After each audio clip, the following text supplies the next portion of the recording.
Hey guys, today we're sketching some horses. I do have the video sped up, otherwise this video would be over an hour long. However, over on my Facebook page and on my Instagram page, I have a little mini tutorial of how I draw horses, and it's step by step. You can use this to draw your own horses at your own pace. I'll have a link down in the description below if you want to check that out. This is the exact same process, it's just sped up a little bit. I use my blending stump to map out in the most basic of shapes where the horse is going to sit on my paper. I'm using the blending stump because I tend to have a heavier hand with my pencils, and this lets me map out everything without making it too hard to erase or adjust later on.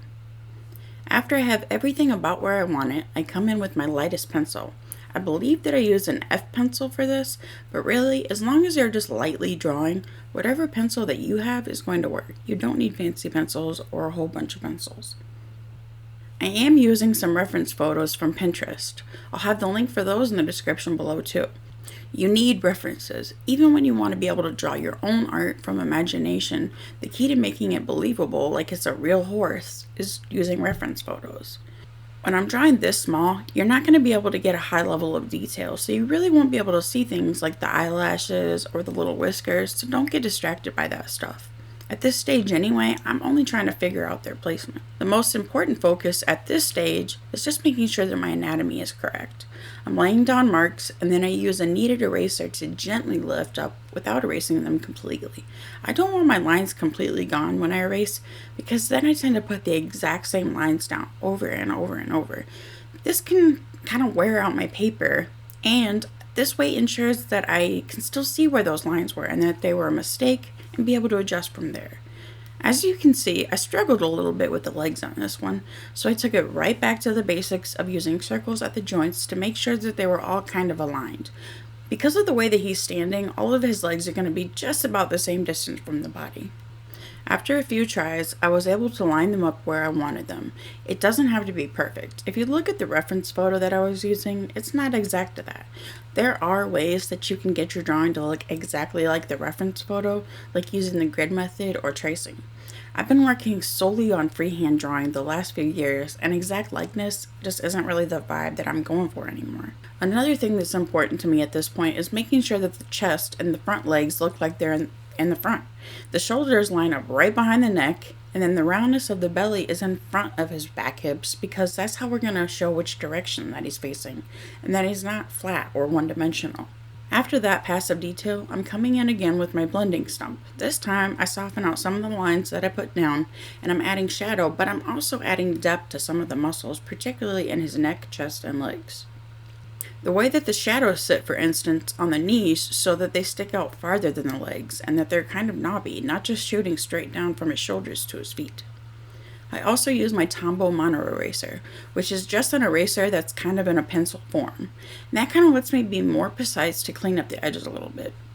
I come back in with my pencil for another pass of details, darkening some features on the face and making more adjustments.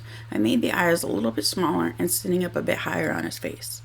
Another thing that I focus on is how the silhouette is going to look, so I try to think about how I want the outside lines to look. While I do want them to be accurate to the anatomy, I also kind of want to add a little bit of my own flair there.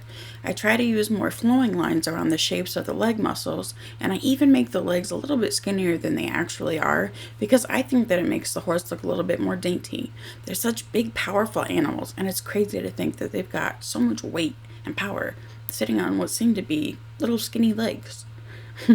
I also put some detail on the chest muscles, because those are another great indicator of not only which direction the horse is facing, but how the legs are going to be positioned. The back legs can be tricky to get right sometimes. My best advice for being able to tackle those is really to study the anatomy of where all the joints are. Once you understand how and why the legs are the way that they are, it's easier to draw them. A lot of it is also going to come down to practice. The best thing you can do to get better at drawing something is by drawing it over and over and over. I have drawn so many horses in my life, and it really is a practice makes perfect kind of situation. Here, I'm adding more depth by lightly adding in shadows that show the forms of the muscles, but also that the back leg is in fact in the back, so you'll see me constantly making that area darker because it's the darkest shadow. I'm also using shadow placement on the belly and sides to give it a more rounded appearance. I do the same thing with the legs and the chest muscles because each of the muscles have a kind of rounded appearance, and one of my main goals in this sketch study was to work on my values and to work on my depth. I don't want anything to look flat. I also add a little bit of shadow under his jaw on his neck to give him a little bit of dimension to his face, just like I would on a human or any other animal. When I'm shading, I'm mostly using hatching or cross-hatching, which I do show on my mini tutorial. Again, I don't want these to be perfect either because I'm going to be going back over them several times with my blending stump to soften them out. I add another pass of basic shadows and I start defining the joints of his legs a bit more to kind of add his weight to them a little bit. I also start to develop his leg muscles a bit more, especially around his knees and thighs. So this is a rinse and repeat kind of situation, and I'll constantly be adding more shadows and then pulling out more highlights with my eraser to kind of bring in some dimension and depth to my sketch. At this stage, we can start really defining edges and lines and being a lot more precise as much as the size of the drawing will allow. Just try to keep in mind that these are sketches, not finished art.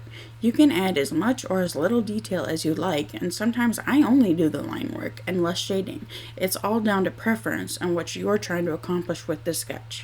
My personal preference is adding some difference in line weights at this point and really defining the outer edge because I do like to use the blending stumps. Using the blending stumps as much as I do, it can start to look a little bit fuzzy. So I just do a final pass of detail and a final pass of cleanup, and I have to kind of force myself to move on before I'm tempted to detail all of it, and I really want to avoid overworking it. For the rest of the page, I do speed up the video quite a bit more, but the process is very much the same. I do use my blending stump to lightly sketch out where I want everything to sit on the page, just to ensure that I don't run out of room later. I personally tend to draw better when I give myself a bit of structure like that, and I also use Pinterest collage feature, which is another helpful way to plan out how things are going to sit on my page. If you'd like me to make a video on how I use Pinterest to plan out a painting or a drawing, please let me know. In studies like these, I try to draw as many different angles and poses as I can so that I can really get a better sense of the anatomy and to challenge myself. This particular sketch ended up being one of my favorites on the page. I ended up really loving the front of the legs and how I drew the nostrils and the eyes and the shape of the legs. I decided to change the tail up a little bit so that it seemed more fluid and kind of like weighted the horse better. Just like the previous horse, I go back and forth adding passes of shadows and details, then blending that out and then carving back out the highlights with the eraser. I clean up the older sketch lines as best that I can, and I also clean up the silhouette. I use my blending stump to also do some contour hatching. With the horse that's laying down, one of the important things to keep in mind is that you're not going to be able to see everything. Some of the feet and the legs are obscured. Practicing and studying anatomy is really going to help you out there. It's easier in the sense that you don't have to draw each and every part, but it is tricky to make it look like they're just casually sitting there and not a squished version of a horse. Another thing that I did differently was to add a layer of light shading over this entire horse. I wanted to be able to work on the shadows without being overwhelmed by the contrast of the whiteness of the paper and how dark I wanted to get the shadows. Just like with the previous horses, I used the eraser to carve out the highlights, and I wanted to make sure that the legs that are showing really look like they were sitting in front of the body and the other legs. The shadows on the belly really helped to push that leg out and make it look a lot less a part of the body. I added a little bit of shadow around him just to emphasize that he was laying on the ground. For the horse in the middle, I had to change my reference photo to a similar horse but with different legs. I had tried it a few times to get it sketched out, but it just wasn't clicking for me, and that's alright. In the past, I probably would have tried over and over and over just to eventually get frustrated, and I'd have to give up on the whole drawing. But now I know that it really doesn't do me any good to try to make it work. It's going to be better all the way around to adjust and find another drawing or another reference that will work. It was much more enjoyable with this reference, and I think that the legs on this one were even more interesting than the last, and it forced me to kind of really focus on the perspective of the hooves. One cool thing that happened by accident, but that I tried to make part of the drawing, was that this horse's tail kind of blended in with the other horse's mane, and I just thought that looked super cool the way it turned out. Once I realized that, I did my best to draw so that it kind of looked like they were the same horse in just different angles with the similar nostrils and eyes. I was also able to kind of base my shading off of how I did the previous horse on the left, and then I really had to focus on layering shadows and detail on it. Once again, I used the Tombow mono eraser to really pull out those highlights and emphasize the muscles that the light was hitting. I added the bigger head because faces are my favorite of drawing any animal or person, and I knew that I wanted at least one sketch that had a little bit more detail in the face. The best way to draw detail is to draw it bigger.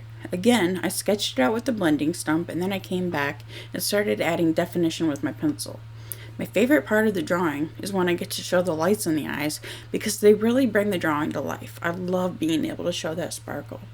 I add definition on the face the same way that I would with the body. I'm just emphasizing the shadows behind the jaw and around the lips and nostrils more.